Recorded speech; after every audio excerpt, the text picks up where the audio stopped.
Bonsoir Laurent Schramm. Bonsoir Monsieur Kakelbergs. On va parler d'un personnage flamboyant, Léopold Flamm, à travers ce livre, Vers l'aube, journal d'un philosophe à Buchenwald aux éditions Jourdan. Un mot peut-être d'abord pour nous situer, celui qui a été à la fois un des grands philosophes en Belgique, qui a notamment été enseignant à l'ULB, qui a fondé l'association flamande de philosophie. C'est un personnage complexe, Léopold Flamm. Tout à fait, c'est un personnage complexe et c'est aussi un personnage qui fait montre d'une extrême lucidité quant à sa condition humaine, sa condition personnelle, mais aussi la condition de ses co-détenus tant à Malines qu'à Buchenwald ou à Admersleben. Il naît à Anvers en 1912, il va donc littéralement connaître 2 guerres mondiales, il aura quand même 6 ans à l'issue de la première. Juif de culture, est-ce qu'il est juif de pratique? Est-ce que c'est un militant juif? Il se détache quand même très très fort de la religion israélite. C'est un milieu issu de Russie, donc ses parents immigrent ici. Ils ont beaucoup de difficultés financières et professionnelles. C'est en fait aussi quelqu'un qui va se construire à partir de rien et qui va s'acharner à s'attacher à la culture, à la lecture et aux études. Ce à quoi il n'était pas forcément prédestiné, mais peut-être qu'on peut y voir là un aspect de sa judéité, puisque le livre, la culture, l'écriture sont vraiment des parties inhérentes à la culture juive. Alors, il étudie les sciences sociales, l'histoire politique, la philosophie et la chimie à l'université de Gand. C'est vraiment un touche-à-tout. Oui, c'est un humaniste et c'est un personnage curieux de tout. Il va s'intéresser à des tas de sujets. En ce qui me concerne comme historienne, c'est vraiment cet aspect humain et son intérêt pour l'humain qui ressort. L'homme brillant est dénoncé, comme tant d'autres, hélas, on aura l'occasion d'y revenir, et donc il va être enfermé à la caserne d'Ossun de mai à octobre 1943.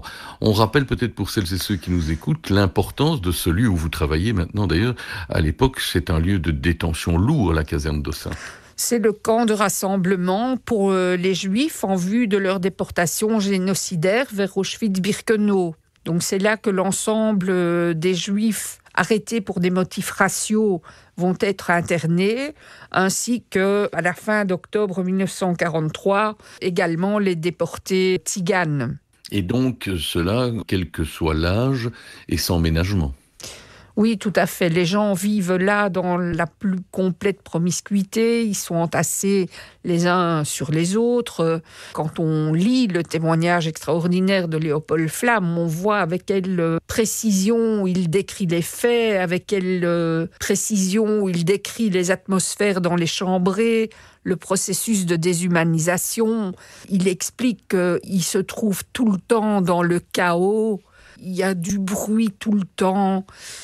Il n'y a pas moyen d'avoir ne fût-ce qu'une minute d'intimité dans le camp, parce que les dortoirs sont surpeuplés, hommes, femmes, enfants sont mêlés dans ces dortoirs. Ils ne sont pas séparés en fonction du sexe ou de l'âge.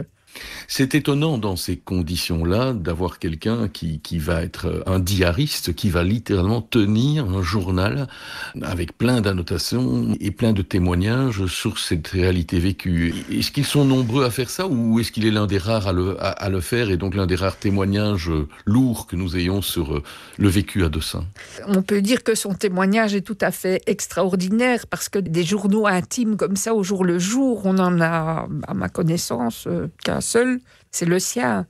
On a par-ci par-là des témoignages, ils ne sont pas très nombreux, qui sont publiés dans l'après-guerre. On a aussi le témoignage de Jos Acker, pâtissier d'Anvers, qui va inventer les Antwerpse Handjes, donc les petites mains d'Anvers, qui lui va également écrire dès sa sortie du camp, et son témoignage va être d'abord publié dans un journal clandestin qui est le Coq Victorieux. C'est aussi quelqu'un qui a rejoint la résistance, mais je dirais qu'à part ces deux exemples-là, les écrits sont postérieurs à la guerre. De toute façon, on n'a pas autant de témoignages sur la caserne d'Ossat qu'on pourrait en avoir sur Brendonck. Ça s'explique aussi peut-être par le fait que des 25 000 déportés de la caserne d'Ossat, on n'a que 5% de survivants, donc ce qui est extrêmement réduit, et que ces survivants au retour ont d'autres chats à fouetter que de fournir leur témoignage quelque part. Vous venez de nous dire que pour l'essentiel, la caserne d'Ossat sert de lieu de déportation génocidaire vers Auschwitz-Birkenau. Comment se fait-il que Léopold Flamm, lui alors penseur, philosophe juif, activiste, militant, repéré et arrêté comme tel, se retrouve à Buchenwald? Mais parce qu'en fait, en octobre 1943, il va être libéré de la caserne d'Ossat et il sera réarrêté plus tard en tant que résistant cette fois. Donc son parcours ne s'inscrit plus dans le parcours du génocide, mais il s'inscrit dans le parcours de la déportation politique. Donc c'est à ce titre qu'il va aboutir à Buchenwald et puis à Admersleben. Comment explique-t-on que des juifs arrêtés pour faits raciaux se retrouvent néanmoins libérés? Ça peut paraître paradoxal. Oui, parce que Léopold Flamm avait également la nationalité belge, ce qui explique probablement sa libération du camp de Malines. Son manuscrit, ce journal, on peut imaginer qu'il doit le cacher sur place parce qu'il y a des fouilles. Comment fait-il pour le maintenir et puis le sortir et puis nous le transmettre ? C'est vraiment son secret, je dirais. Il a récupéré ce journal, comment il a pu le conserver à ce point pendant toute la durée de la guerre. La question est aussi comment est-ce qu'il se procure le papier, le matériel pour écrire. C'est pas simple. À Dossin, ça va encore, mais quand on est dans les camps de concentration comme Buchenwald, c'est déjà beaucoup plus compliqué. Donc c'est déjà une prouesse de réussir, je dirais, à se procurer du papier, de quoi écrire. Et on voit dans les originaux qu'il s'agit de papiers très différents, côté format, côté qualité. Donc oui, comment il est parvenu à sauver tout ça? On peut dire que c'est tout de même une prouesse. Ce livre, aujourd'hui, s'appelle « Vers l'aube », journal d'un philosophe à Buchenwald. Être à Buchenwald et néanmoins penser que l'aube peut encore se lever après autant déjà d'expériences négatives, ça donne une force de caractère. Oui, et ça demande aussi de conserver sa capacité de penser lucidement en tant qu'être humain, en tant qu'homme. Je ne vais pas dire qu'il a une confiance absolue en l'homme, parce qu'il est aussi beaucoup déçu. Et il décrit notamment des scènes où il voit la petitesse de l'être humain aussi. Mais enfin, cette attitude de garder confiance en l'humain, essayer de préserver son esprit et ses qualités intellectuelles, ont aussi peut-être à voir avec le fait qu'il ait été franc-maçon. Et d'ailleurs, je pense que le titre « Vers l'aube » ou « Vers l'aurore », si on veut le traduire plus littéralement du néerlandais, c'est toujours cette quête de la lumière, de quelque chose qui va nous sortir finalement des ténèbres et nous amener à quelque chose de meilleur. Cette impressionnante façon d'analyser soi-même, ses propres états d'âme et d'esprit et les autres, il la conserve tout au long de cet internement? Oui, on peut dire qu'il reste lucide du début jusqu'à la fin, avec évidemment des moments de perte de confiance, c'est évident, avec des moments de doute, quand il décrit la hiérarchie, notamment à la caserne d'Ossat, quand il voit comment les Juifs internés qui ont un peu plus de moyens vont se servir des autres comme domestiques. Tout ça, il le décrit, mais il le décrit avec compréhension. Je ne vais pas dire toujours avec empathie, mais avec compréhension. Il analyse les situations et il voit finalement ce à quoi les nazis ont réduit cette humanité juive. Il est à l'origine de langue yiddish, il est né à Anvers, il écrit en néerlandais, mais en même temps c'est un polyglotte, c'est un homme très ouvert sur l'humanité. Ah oui. Il apprend de nombreuses langues. Il parle russe, il parle le yiddish, le français, le néerlandais, l'allemand. Donc on est là devant vraiment un homme de culture. Cet homme sort de la guerre dans quel état d'esprit? Parce que ce livre aussi, évidemment, nous amène à ces années d'internement, mais on peut se poser la question de savoir comment sort-il. On a les témoignages, on se réfère à celui d'une Simone Veil ou d'autres, de l'horreur des camps. Comment sort-il de la guerre? Blessé, meurtri, ou au contraire avec un sentiment il faut transmettre, parce qu'il devient professeur d'université, fondateur de l'Association flamande de philosophie. Il va mener une carrière encore féconde. Oui, son idée, c'est le partage. Il va témoigner de son expérience, mais il faut dire qu'à un moment de son existence aussi, il veut détruire ses écrits. Donc, il n'a pas un parcours linéaire. C'est un être humain comme tout le monde, donc il a des hauts et des bas. Mais je crois qu'il a gardé confiance dans l'enseignement, dans la culture, dans l'éducation, et que c'est comme ça, quelque part, qu'il souhaite apporter sa petite pierre au progrès de l'humanité et à rendre le monde autour de lui ne fût-ce qu'un peu meilleur. Dans son introduction au livre, Roger Jacobs nous dit qu'il y a en Flamme un personnage tout en contraste, contradictoire et tourmenté, qui peut être susceptible et colérique et en même temps très attachant. Oui, tout à fait. On sait, ayant rencontré ces deux petites filles, elles m'ont fait le récit de crise de colère qu'ils pouvaient avoir, et d'un autre côté, être un grand-père attentif également. Mais bon, ça tient, je dirais, à l'être humain. On n'est pas toujours de bonne humeur ou toujours fâché. On est aussi d'un état à l'autre. Et je pense qu'on est aussi, dans le cas de Léopold Flamme, quand on sort d'un milieu concentrationnaire, les émotions sont aussi probablement plus compliquées à gérer.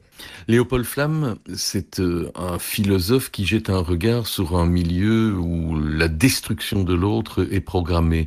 Est-ce qu'on peut philosopher? Est-ce qu'il arrive à philosopher à ce propos au moment même? Oui, parce que ces descriptions des scènes d'internement à Malines sont vraiment des leçons de morale ou d'éthique quelque part.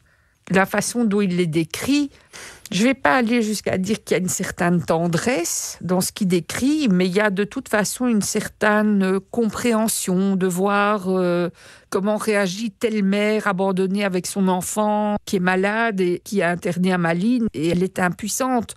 Elle n'a pas d'autre solution que d'espérer un petit peu d'aide de ses codétenus, une aide qui ne vient pas forcément. Il y a des tensions à l'intérieur du camp de Malines, mais il y a aussi à l'intérieur du camp de Malines, et je crois que ça contribue aussi à conserver son humanité, sa dignité, son identité, c'est le fait que Léopold Flamme va faire partie d'un petit groupe d'intellectuels, lui qui était parti finalement de presque rien. À l'intérieur du camp de Malines, il donne des cours de philosophie, il lit beaucoup, ce qui en fait est un petit peu interdit à Dossin, donc c'est pas conseillé là de se faire attraper par les SS avec un livre en main, donc ça aussi c'est quelque part déjà un acte au moins d'insoumission. Mais donner les cours, perpétuer la culture, partager ses expériences, analyser les romans qu'il lit dans sa détention, c'est quand même déjà extraordinaire. Vous avez dit qu'il va témoigner, mais c'est aussi un enseignant à l'Université libre de Bruxelles, on l'a dit. Est-ce qu'il fait partie de cette cohorte de gens qui sont d'anciens prisonniers, qui sont d'abord silencieux et puis qui vont estimer nécessaire de transmettre pour que le plus jamais ça prenne corps? Je pense que les survivants n'ont pas été silencieux. Les survivants ont raconté, mais on n'a pas écouté ce qu'ils avaient à dire. Et c'est le public qui était silencieux en quelque sorte, ou qui se bouchait les oreilles. Oui, qui n'avait pas envie d'entendre parce que les récits étaient tellement incroyables.